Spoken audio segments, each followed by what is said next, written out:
And welcome to Justice Serve TV. Hi, Linda Kenny Baden. Hi, Michael Bryant. How are you? Good. How you doing? Good. I'm interested in the research you've done for this little short and talk about it. Yeah, I kind of hear something that I'm not familiar with. I like to do a little research on it, and this all relates to the Kelsey Fitzsimmons case, the case in which the new mom having some postpartum depression issues, which cost her her badge and her gun, which she had just been given back, but ultimately, without giving you the whole synopsis again, the baby daddy makes a complaint, leads to cops on her doorstep, cops she's worked with, taking the baby away. And in the midst of that plan and process, guns are drawn. She's suggested she was threatening to kill herself. Somehow that was anticipated as a threat to the officer, who shoots her in the chest. Boom. 53 days in the hospital later, 2 operations, somehow she survived.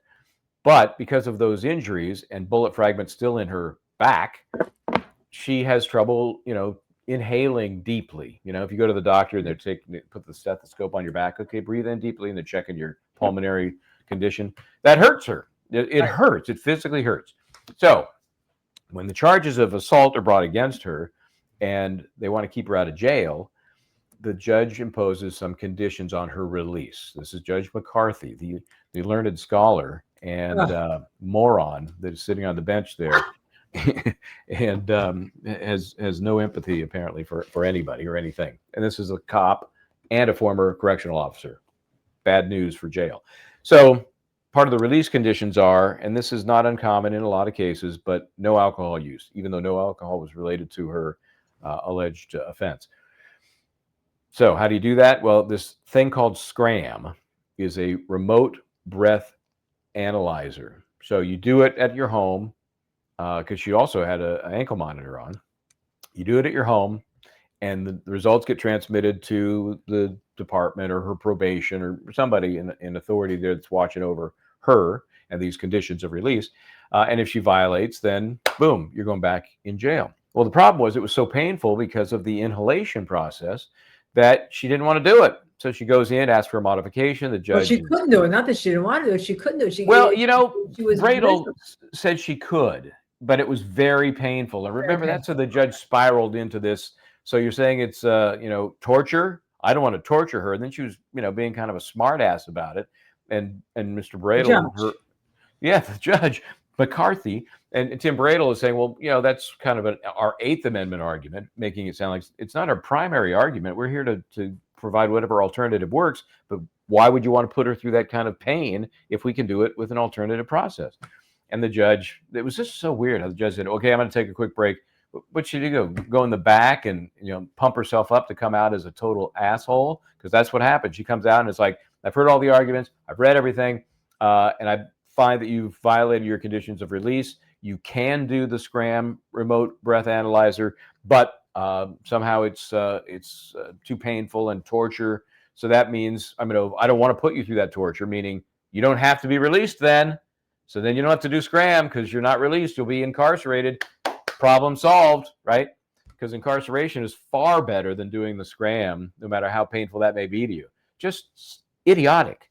So they take her back in jail, and that's where she is now. So the SCRAM thing I was unfamiliar with. The breathalyzer, knock on something, I've never had to do. And the ankle monitor bracelet, which also detects perspiration, and if there's alcohol in the perspiration, sends a hello. And SCRAM, I guess, actually has one of those as well. This is a company that covers all of those different devices. I believe the breathalyzer is a little more accurate, and that's why they like to use it when they. The problem with the ankle bracelet is that there's a lot of things that you have, especially if you're under medical treatment, that have alcohol in them. All right. So right. You're not taking alcohol, but your body is registering alcohol, whether it's for a needle, you're getting like a rubbing alcohol swab or something or anything like that. And people don't even realize some of the things that have alcohol in them that you use every day, and they have an alcohol, and it would register on the ankle bracelet. So that's you get a false positive, and then that's but here it was 4 times a day she was supposed to read into this, and this happened because her boyfriend remember, gave her a bachelorette party where she apparently got wasted, Mm. and then used that information against her. And supposedly she may have had some kind of history of drinking, but so what? So does everybody. I mean, if she's not committing a crime. Yeah, and key is that it's not an offense related to use of alcohol. The judge was just, I will say it's not rare, but it's still, I think, unnecessary. So but they do that in a lot of cases. They do that in a lot of cases. Do. You know, bail. You can't drink. No drugs, obviously, but that you can't drink, even if it's even if your offense is a low level shoplifting offense or something that you're on probation. No drinking. No. So I don't fault the judge for imposing it. I fault her for how she tried to enforce I fault her for imposing it. I fault her. You really do? Because to me, an assault, a physical assault, is far more serious than, for example, a shoplifting or some other crime that they might also impose the same kind of alcohol restriction. I think on balance, it's a violent crime you're accused of. No alcohol is probably not a bad idea. You've been shot. You've been shot. I'm sorry. Yes. I mean, you're in your house. Yeah, but her charge is not a victim. I'm not charged as a victim. She's charged as someone who pulled out a gun and was assaulting an officer.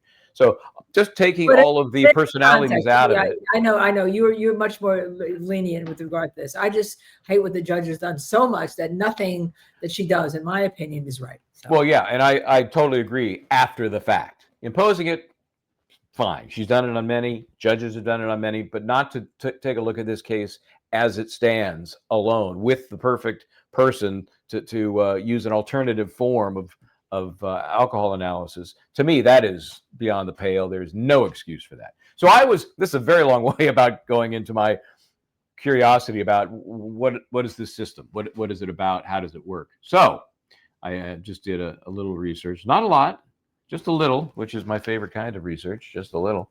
And I went to the SCRAM site and found this little ditty that will give us the official, insight as to how this works. And imagine what Kelsey Fitzsimmons was going through 4 times a day. Are you hearing that?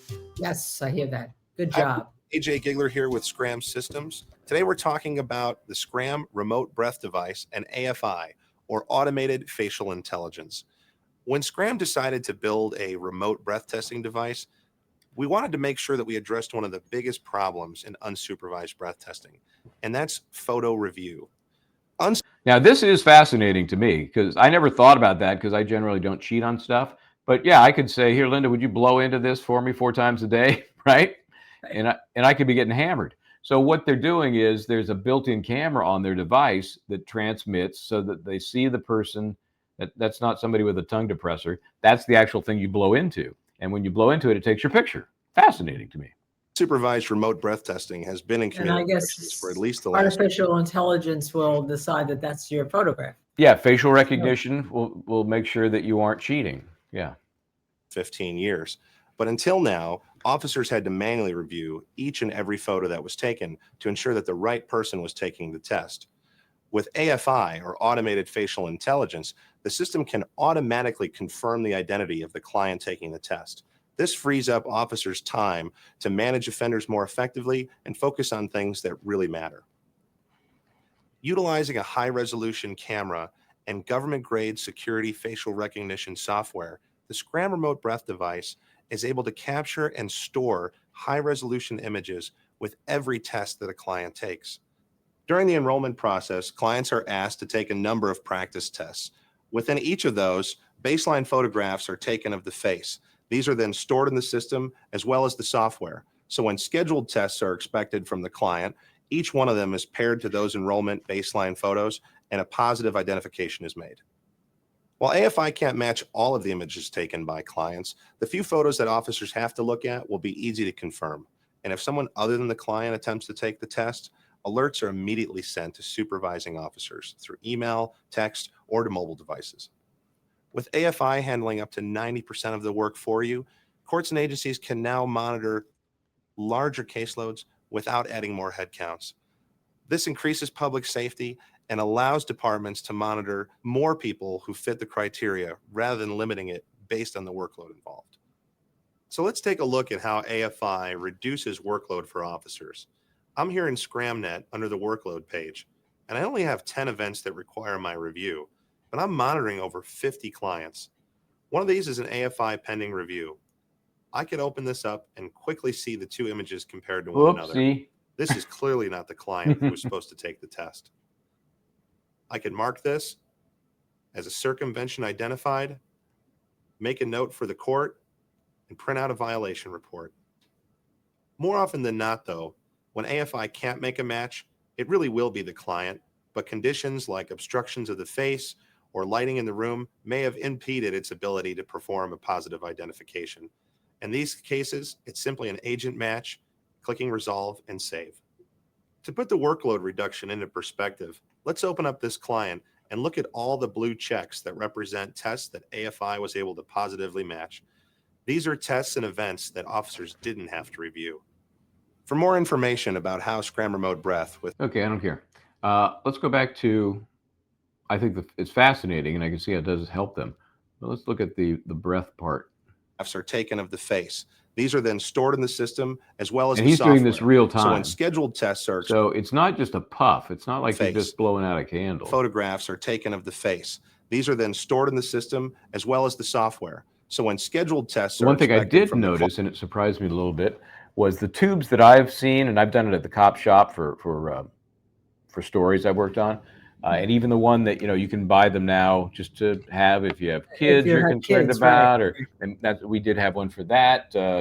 Never came in handy, and then it became kind of like a plane flying very low overhead, almost like a party favor. You have people over, and you want to make sure they're not getting a little too out of control. But it's more like a, about the size of a nickel. You like a water hose type thing. You really have to blow into it. This little reed, seemed to me that probably makes it as efficient as possible in terms of the volume of air, because it's focusing that air. It's not like you're blowing it up with a giant orifice, but still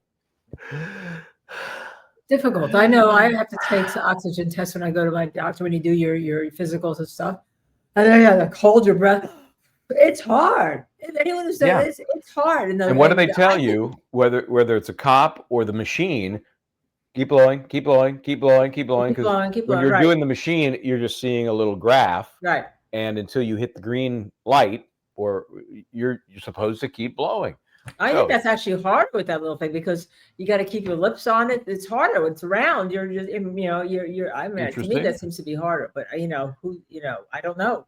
Yeah. I don't know. Interesting. Well, I'm sure there's other people who know more about it than I do.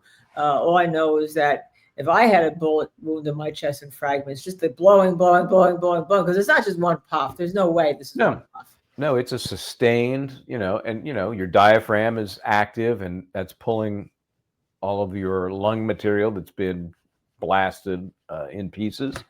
So anyway, I was just curious what the SCRAM was all the and so that's what the SCRAM's all about. I'm curious, and maybe we get Tim Bradel to answer this question. When I've had clients who've had the ankle monitors with the alcohol, whatever, they pay for that. There's a monthly bill, all right? That's a condition of the probation that they have, or a condition of their bail. They have to wear it, blah, blah, blah. But that costs money. So I want to know, because what happens is all these government bodies have contracts with different entities, right, that do it. There's probably a contract here. So what does Kelsey Fitzsimmons have to pay every month for that SCRAM test that she couldn't do? That wasn't going to help her because she couldn't do it. What was her cost that was attributed? Because I doubt that this was free. Yeah, and maybe they even had to buy the device. I don't know. Who knows?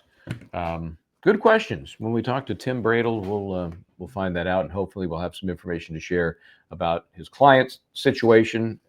And with any luck, it'll be good news. So, as you know, the motion for reconsideration was denied as quickly as I don't think the ink was even dry on the motion.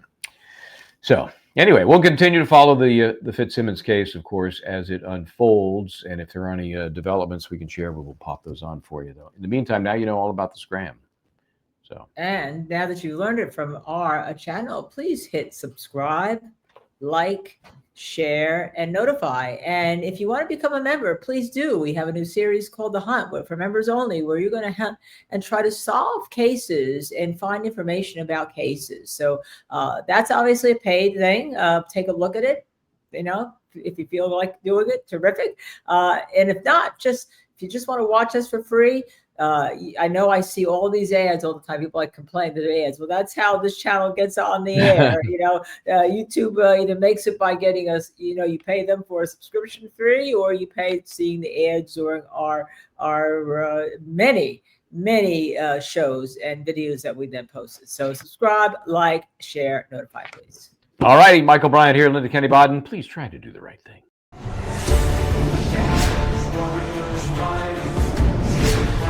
From the stars.